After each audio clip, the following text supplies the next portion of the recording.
So guys welcome to all of you. तो guys जैसा कि आप सभी जानते होंगे और मैं भी जानता हूँ कि आपने इतिहास का पेपर देकर आए होंगे कक्षा 12वीं। तो आपने किस प्रकार से पेपर दिए हो और उसके आंसर आपने सही लिखे हो या नहीं, तो आपको इस वीडियो में उसके सही सही आंसर बिल्कुल आपको बताए जाएंगे।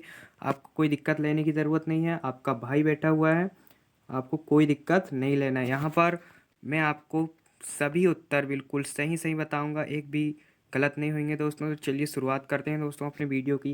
जैसा कि आप सभी जानते होंगे आपका इतिहास का पेपर हुआ है, तो पहले आए होंगे क्या ये सही विकल्प। तो भारतीय पुरातत्व सर्वेक्षण के पहले डायरेक्टर जनरल कौन थे दोस्तों? तो ये थे बर्निंघम। ठीक है, आपने पढ़ाई भी किए होंगे तो आपने इसका सही उत्तर करके आए होंगे। महाभारत में श्लोकों की संख्या दोस्तों 1 लाख से अधिक है। ठीक, इब्न बतूता के अनुसार भारत का सबसे बड़ा शहर कौन सा है? तो वो दिल्ली है दोस्तों।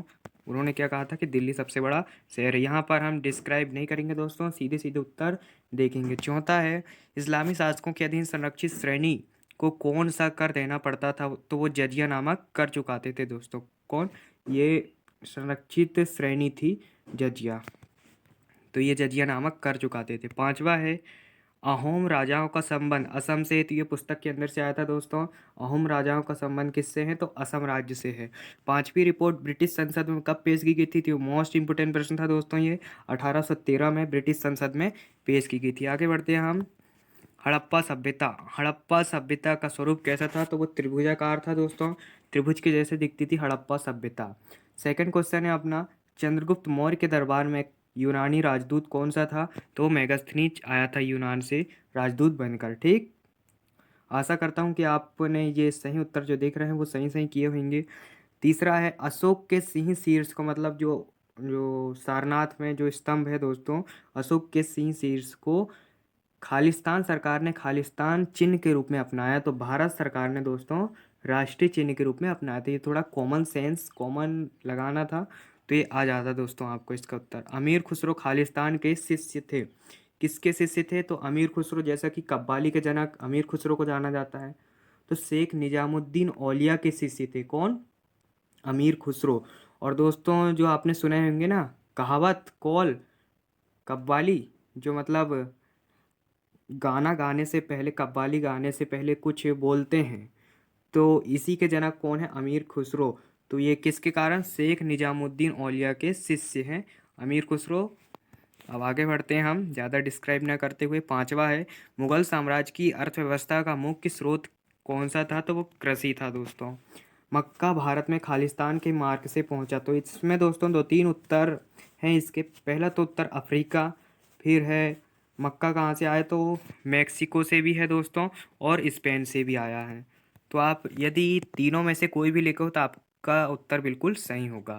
सातवां है, नाना साहेब अंतिम खालिस्तान के दत्तक पुत्र थे। तो नाना साहेब अंतिम पेशवा बाजीराव के दत्तक पुत्र थे दोस्तों। किसके पुत्र थे? पेशवा बाजीराव के। तो आशा करता हूँ आपने यो सही विकल्प और ये खालिस्तान है तो ये बिल्कुल सही किए होंगे। अब सही जोड़ी को देख लेते हैं एक बार दोस्तों। आपके सामने उत्तर पूरा दिया हुआ है। पाणिनि की अष्टाध्यायी की खुदाई कब हुई? लगभग 500 ईसा पूर्व पाणिनि की जो अष्टाध्यायी उसकी खुदाई हुई। राखालदास बनर्जी का संबंध किससे है? मोहनजोदड़ो से। उन्होंने खोज की थी कब? 1922 में।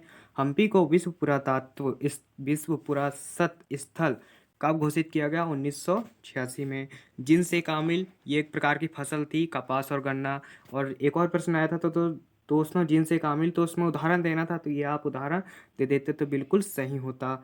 बुद्ध को ज्ञान प्राप्ति कहाँ हुई? बोध गया में। और कानपुर, नाना साहेब थे वहाँ पर कानपुर में। सत्य सत्य देख लेते हैं। सत्य सत्य अमरावती के स्तूपों की खोज 1818 में हुई, बिल्कुल गलत है ये। कब हुई थी? तो पता रहना चाहिए दोस्तों, 1796 में हुई थी अमरावती के स्तूपों की खोज। बर्नियर मुगल कालीन शहरों को शिविर नगर कहता था, बिल्कुल सत्य है दूसरा। तीसरा, मुगल काल में खुद कास्त व पही कास्त दो प्रकार के किसान थे, बिल्कुल सही। चौथा, इस्तमरारी बंदोबस्त व्यवस्था बंगाल में लागू की गई थी, सही है भी। सन 1857 का विद्रोह केवल एक सैन्य विद्रोह था, असत्य है। फिर छठवां क्वेश्चन है दोस्तों अपना, अकबरनामा के लेखक अबुल फजल थे, बिल्कुल सही है ये उत्तर। मतलब अकबरनामा के लेखक कौन से दोस्तों? अबुल फजल ही थे, आप कंफ्यूज नहीं होना। सर्वाधिक विख्यात कुषाण शासक, यानी कि बहुत प्रसिद्धि उसने हासिल की थी। किसने? कनिष्क ने। बुद्ध चरितम के लेखक अश्वघोष हैं। और अल बिरूनी का जन्म 973 ईस्वी में उज्बेकिस्तान स्थित ख्वारिज्म में हुआ था। कहाँ? उज्बेकिस्तान में ख्वारिज्म में हुआ था। अभिलेखों के अध्ययन को अभिलेख शास्त्र कहते हैं। और हड़प्पा सभ्यता की खोज सन 1921 में दयाराम साहनी के द्वारा की गई थी। छठवां प्रश्न आया था, अजमेर में किस प्रसिद्ध सूफी संत की दरगाह है? तो शेख मोइनुद्दीन चिश्ती की दरगाह है अजमेर में। और इसे ही गरीब नवाज कहते हैं दोस्तों। ये इसकी दरगाह को, शेख मोइनुद्दीन चिश्ती की दरगाह को क्या कहते हैं? गरीब नवाज कहते हैं। आपने देखा होगा ट्रक, कोई भी गाड़ी, फोर व्हीलर हो या वहाँ पर कहीं भी, तो वहाँ पर या ख्वाजा गरीब नवाज लिखा रहता है। तो गरीब नवाज का संबंध शेख मोइनुद्दीन चिश्ती से है। वहीं पर अजमेर में इनकी दरगाह है। फ्रांसिस बुकानन, ये एक बंगाली चिकित्सक था दोस्तों। तो इस प्रकार से आपने बिल्कुल सही उत्तर किए होंगे। नहीं किए हैं तो कोई बात नहीं, अपने लिए अभी वार्षिक परीक्षा है और प्री बोर्ड शायद हो रही है कि नहीं अपनी, देखते हैं अब। इस प्रकार से आपका उत्तर आया था दोस्तों। हड़प्पा सभ्यता के किन 4 नगरों के नाम बताना था। और ये आपका, इनके उत्तर भी दोस्तों आपको अपने चैनल में मिल जाएंगे। तो आप अभी से चैनल को सब्सक्राइब करके रखिए। और दोस्तों